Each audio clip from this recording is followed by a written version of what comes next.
Minerva അക്കാദമിയിൽ 3-ഇയർ degree കോഴ്സുകൾ ആരംഭിച്ചിരിക്കുന്നു. Medical lab technology, operation theatre technology, cardiac care technology, dialysis technology, hospital sterilisation (CSSD), radiology technology, optometry technology കൂടാതെ hospital management MBA കോഴ്സുകളും ആരംഭിക്കുന്നു. Minerva academy. Contact number 9995373833 അല്ലെങ്കിൽ 9895841933. Minerva Academy, skill and professional studies. Bharatamba വിഷയത്തിൽ മുഖ്യമന്ത്രിയുടെ നടപടി വൈകിയെന്ന് പ്രതിപക്ഷ നേതാവ് VD Satheesan. ഇത്രയും നാളും മൗനത്തിന്റെ വാത്മീകത്തിലായിരുന്നു മുഖ്യമന്ത്രി. ഗവർണറുടെ ഔദ്യോഗിക പരിപാടികളും രാജ്ഭവനും RSS പരിപാടികളായി മാറ്റരുത്.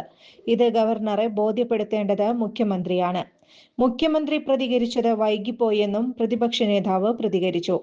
എപ്പോഴും സംഘപരിവാർ ശ്രമിക്കുന്നത് വർഗീയ ധ്രുവീകരണത്തിന് വേണ്ടിയാണ്. അവരെ പോലെ സർക്കാരും മുഖ്യമന്ത്രിയും പോകരുത്. ഗവർണർ ഇരിക്കുന്ന സ്ഥാനത്തെ ദുരുപയോഗപ്പെടുത്തരുത്. രാഷ്ട്രീയ താൽപര്യങ്ങളും മതതാൽപര്യങ്ങളും ഗവർണർ ചെയ്യാൻ പാടില്ല. അത് ബോധ്യപ്പെടുത്താൻ മുഖ്യമന്ത്രി ബാധ്യസ്ഥനാണ്. മുഖ്യമന്ത്രി ഇതിന് കൂട്ടുനിൽക്കരുതെന്നും VD സതീശൻ പ്രതികരിച്ചു. അതിശക്തമായ പ്രതിഷേധം ഇക്കാര്യത്തിൽ അറിയിക്കണമെന്നും അദ്ദേഹം കൂട്ടിച്ചേർത്തു. അൻവറുമായി ചർച്ച ആകാമെന്ന MK മുനീർ അഭിപ്രായം വ്യക്തിപരമാണെന്നും UDF ഒറ്റക്കെട്ടായി തീരുമാനമെടുത്തപ്പോൾ അന്ന് MK മുനീർ താനുമായി സംസാരിച്ചിരുന്നുവെന്നും VD സതീശൻ പ്രതികരിച്ചു.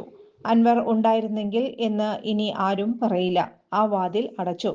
നല്ല ക്ലാരിറ്റിയുള്ള വ്യക്തിയാണ് MK മുനീർ എന്നും ആ അഭിപ്രായം തന്നെയാണ് ഇപ്പോഴും അദ്ദേഹത്തിന് ഉള്ളതെന്നും അദ്ദേഹം കൂട്ടിച്ചേർത്തു. കൂടുതൽ വാർത്തകൾക്ക് ഞങ്ങളുടെ ചാനൽ സബ്സ്ക്രൈബ് ചെയ്യുക. ഫേസ്ബുക്ക് ഫോളോ അപ്പ് ചെയ്യുക.